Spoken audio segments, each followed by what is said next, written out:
I'm going to do two more examples before I go into the final piece for today's lecture. These two examples I'm going to go very quickly because they're both in the book.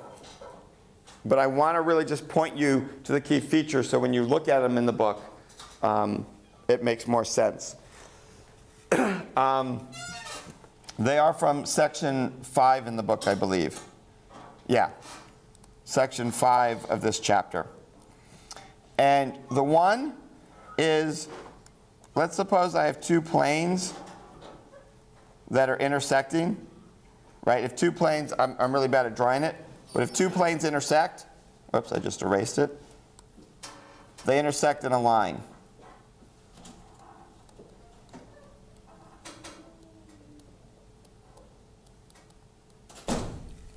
And you might be interested in knowing the equation of that line, or direction of that line. Now, so again, in terms of solving these problems, the way we're thinking about it is we know two things. We know cross products and dot products.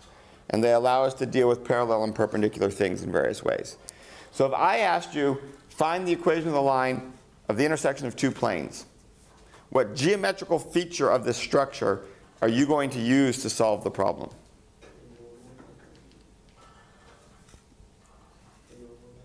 What normal vectors? Okay, and why are we going to use those? Because if we can get them to point orthogonal to each other.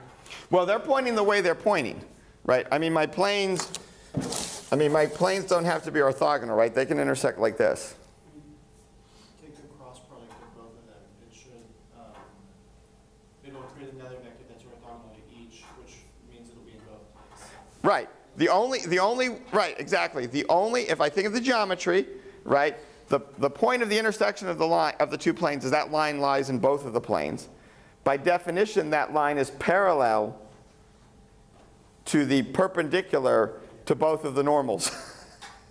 Those are too many words, right? But it's exactly what he said, better.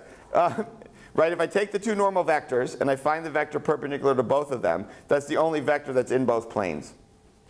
And that is, by definition, the intersection. So we use the cross product then, so it's two steps, right? We find the two normals, and we find the vector perpendicular to both, and by definition, that's parallel to the intersection. So for instance, if one plane was given by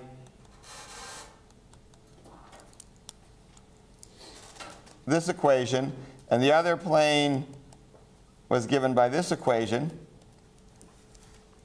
if you look back to what we've done previously with the idea of, where is it, the standard form, we see we can read off the coefficients of x, y, and z as a normal vector, right?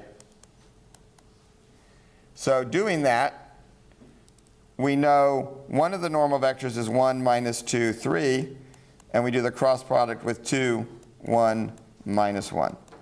And we get minus 1, 7, 5. Once we have the vector parallel to the line, then it's easier to make an equation for the line.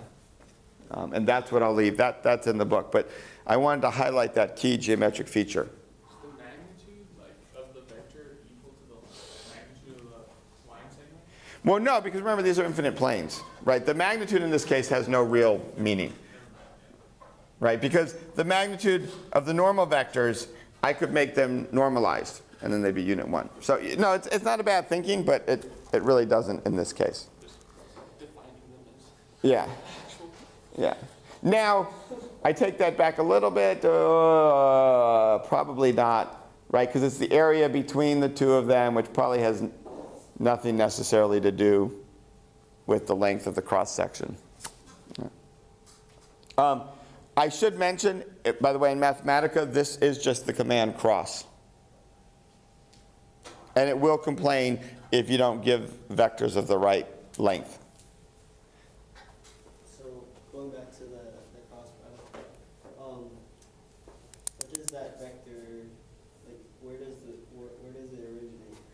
Because it's it should start somewhere Well, yeah, so this vector will have an origin depending on which, form you wrote, right?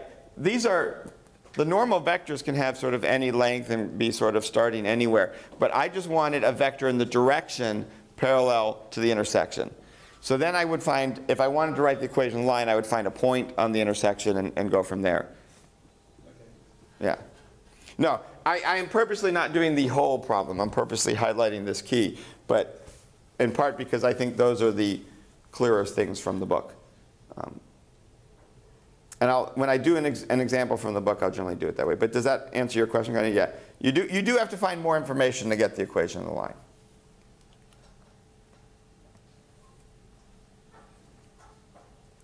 Now, the other interesting example is, let's suppose we have a plane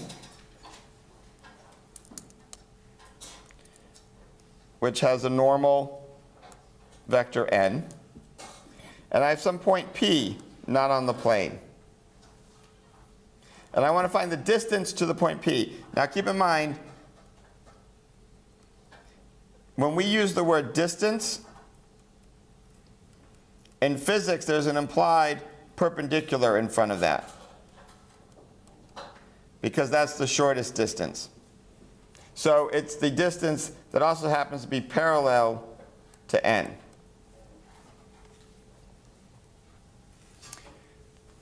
So now, think about it, talk to the person next to you as we practice thinking geometrically.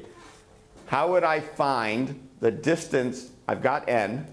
Now I want to find the distance from P to the plane.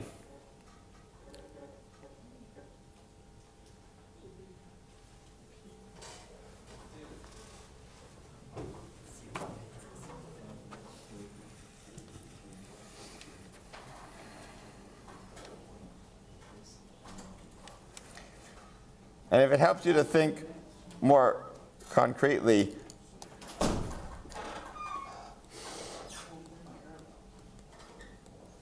let's suppose that's the plane and that's the point.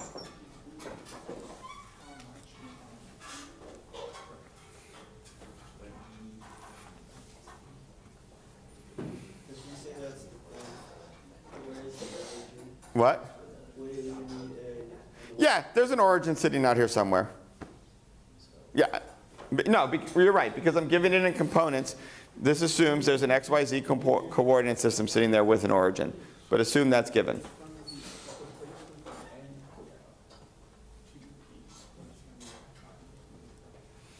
Anyone got an idea what they might do? You normalize the normal vector, and then you turn that point into a vector, and you do a cross product to find the projection of the p vector onto the normal vector. Close. If we're doing a projection, we don't use a cross product. What do we use? A dot product. A dot product. Okay. We don't quite have to normalize n because we can divide by the magnitude of n, but at some point we do need to do that. How do we turn this into a vector that we're going to dot into n?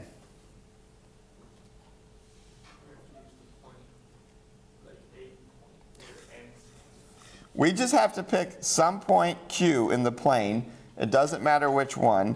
That gives us a vector pq that when I dot it into n, right, will give me, and I normalize by n, will give me exactly what I want, the distance pq. I mean the distance, let's just call it d. We'll call that distance d. Now, how do I find my point q? To pick.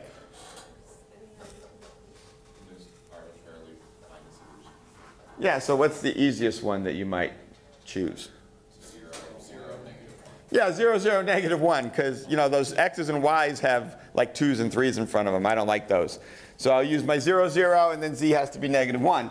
So I will pick q equals 0, 0, -1 because I was given the equation of the plane. And then when I do all of that, you should get the answer. Oh, that looks like a phi. you should get the answer 11 over the square root of 14.